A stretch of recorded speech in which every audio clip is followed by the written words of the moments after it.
فرمایا اب کیا آرڈر کی توقع ہے؟ دیکھیے آپ کے علم کے اندر ہے کہ ہمارے آج سے نہیں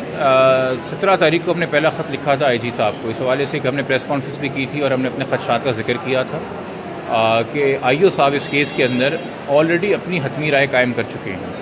اور ہمارے لیے تشویش زیادہ بڑھ گئی کہ جب فردر انویسٹیگیشن کا آرڈر ہونے کے بعد جب عدالت نے یہ بہتر سمجھا کہ اس کیس میں مزید ثبوت اکٹھے کیے جائیں، تو آپ خود سب سے پہلے اس بات کے گواہ ہیں کہ آپ کے سامنے کھڑے ہو کے آئی او صاحب نے فرمایا کہ جی یہ کیس ختم ہو چکا ہے اور کڈنیپنگ کا کیس بنتا نہیں اور بچی کی اسٹیٹمنٹ کافی ہے۔ پھر آپ کے پاس وہ ہے کہ جب آئی او صاحب 29 تاریخ کو میڈیکل بورڈ کے سامنے پیش ہوئے ہیں اور انہوں نے کہا کہ جی میں بچی کو پروڈیوس کروں گا، تو اس کے بعد بھی نکل کے انہوں نے خود میڈیا سے باہر بات کی، میڈیا کو ایڈریس کیا اور بطور پارٹی ایک طریقے سے وہ کیس میں بن گئے ہیں، اور پھر سے وہ دے رہے ہیں کہ جی یہ کیس بنتا نہیں ہے، بچی کی اسٹیٹمنٹ کافی ہے۔ تو یا تو آئی او صاحب کڈنیپنگ کا لاء ہے اس کو واقف نہیں ہے کہ اس میں عمر طے کرتی ہے کہ بچی کی کنسنٹ ہوگی کہ نہیں اور بچی کی اسٹیٹمنٹ کو آپ نے پڑھنا ہے کہ نہیں، اور دوسری بات ہے کہ اگر وہ معاملہ نہیں ہے تو پھر آئی او صاحب اس میں خود طریقے سے پارٹی بنے ہوئے ہیں۔ کاغذی کارروائی پوری کرنا، یہاں سے ہوم ڈپارٹمنٹ سے پنجاب کے ہوم ڈپارٹمنٹ رابطہ کرنا، لاہور جا کے بچی کو پروڈیوس کرنا، یہ پروسیجر ریکوائرمنٹ ساری ہیں جو پوری ہو رہی ہیں،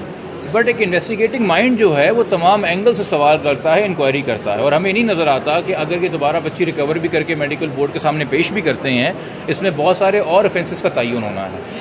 وہ انہوں نے نہیں کیا، وہ انہوں نے کنڈکٹ نہیں کیا۔ یہ بات بھی ریکارڈ کے اوپر ہے کہ آج تک آئی او صاحب اس بات کا جواب نہیں دے سکے کہ وہ کون سا مبینہ ٹیکسی ڈرائیور ہے جس کے ساتھ بچی جو ہے وہ کراچی سے لاہور سفر کرتی ہے، اس کا گاڑی کا میک نمبر کیا ہے۔ آئی او صاحب اس بات کا بھی جواب دینے سے قاصر ہیں کہ انہوں نے جو لڑکی کا 167 کا بیان لیا ہے اس میں وہ کہتی ہے میں 17 تاریخ کو گھر سے گئی ہوں اور 18 کو شادی ہوئی ہے، اور جو انہوں نے ملزم کا بیان لیا ہے اس میں وہ کہتا ہے جی 16 تاریخ کو گھر سے گئی ہے، 17 تاریخ کو شادی ہوئی ہے، اس پہ بھی کنسسٹنٹ نہیں ہے۔ مزید یہ کہ جب ملزم ان کے سامنے جب بیان لکھوا رہا ہے تو ملزم بیل پہ نہیں ہے، تو اس کو کیوں آپ نے اتنی لگژری دی کہ آپ نے اس کو اریسٹ کر کے انٹیروگیٹ نہیں کیا ہے، اور آپ اس کو ایز اے سسپیکٹ آپ نے 161 کا بیان لیا، اس کو آپ نے روانہ کر دیا، اور اب آپ دوبارہ اس کو ڈھونڈنے نکلے ہوئے ہیں۔ آپ نے اگر اس کو اس وقت اریسٹ کیا ہوتا، اس نے بیل اپلائی کی ہوتی، وہ مرکزی ملزم ہے کیس کا، اکارڈنگلی